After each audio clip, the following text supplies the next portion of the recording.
বিআরটিতে কিন্তু বিশেষ ধরনের বাস চলবে।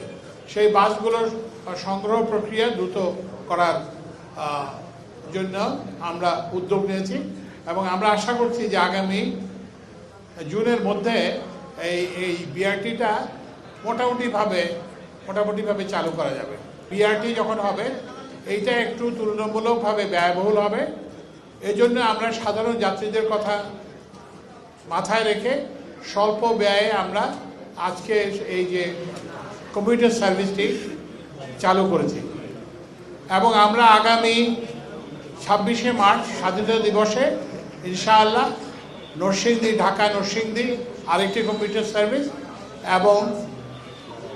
এবং নারায়ণগঞ্জ ঢাকা নারায়ণগঞ্জ এই দুটি কমিউটার সার্ভিস চালু করবো ইনশাআল্লাহ। এগুলো চালু করা হলে সাধারণ মানুষ নিজের বাড়িতে থেকেই ঢাকায় অফিস করে আবার ফিরে আসতে পারবেন এবং ঢাকার যে বাড়ি ভাড়ার যে বিরাট ব্যয় এবং ঢাকার যে অন্যান্য আনুষঙ্গিক যে বিরাট ব্যয় সেই ব্যয় থেকে তারা রেহাই পাবেন। অন্তর্বর্তীকালীন সরকারের যে উন্নয়নের লক্ষ্য এবং এই জুলাই আগস্টের আন্দোলনে যারা শহীদ হয়েছেন, যারা অংশগ্রহণ করেছেন, তাদের সবারই প্রত্যাশা ছিল যে মানুষের জন্য উন্নয়ন হবে। তা আমরা এই উন্নয়নকে মানুষের কাছে পৌঁছে দিতে চাচ্ছি এবং আজকে এই অসম্পূর্ণভাবে এই বিআরটিসি বাস চালু করা এবং জয়দেবপুর ঢাকা কমিউটার ট্রেন চালু করা এই উদ্যোগেরই অংশ এবং এই সামনে কিন্তু কাজ রয়ে গেছে। এখন কিন্তু ওই যে বিআরটি লেনে বড় বাস ঢুকতেছে, এটা কিন্তু অ্যাক্সিডেন্ট হতে পারে, যে কোনো সময় একটা দুর্ঘটনার কারণ হতে পারে।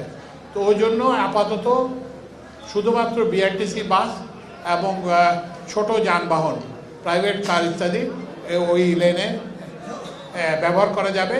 তো এই জন্য আপনারা সাইনবোর্ড টাঙিয়ে দেবেন, প্রয়োজন হলে একটা পুলিশ ক্যামেরা বসাবেন, যাতে করে যারা এই নিয়ম মানবেন না তাদেরকে আপনারা বিরত রাখতে পারেন। আপনি যে দুর্নীতির কথা বললেন, এটা তো সব উন্নয়ন প্রকল্পকে নিয়ে হয়েছে, এটা কিন্তু বিআরটি প্রকল্প একমাত্র নয়। তবে যেটা আসার কথা সেটা হচ্ছে যে অন্তর্বর্তীকালীন সরকার আসার পরে এখানে কোনো দুর্নীতি হয় নাই এবং এখানে কোনো দুর্নীতির সুযোগ আমরা রাখবো না। আর আগেরগুলো খতিয়ে দেখার ব্যাপারে যে একটা হচ্ছে যে দীর্ঘসূত্রিতার জন্য আমরা যারা প্রকল্প পরিচালক আছেন এবং ছিলেন তাদের সবাইকে আমরা বদলে দিয়ে আমরা নতুন প্রকল্প পরিচালক নিয়োগ দিয়েছি।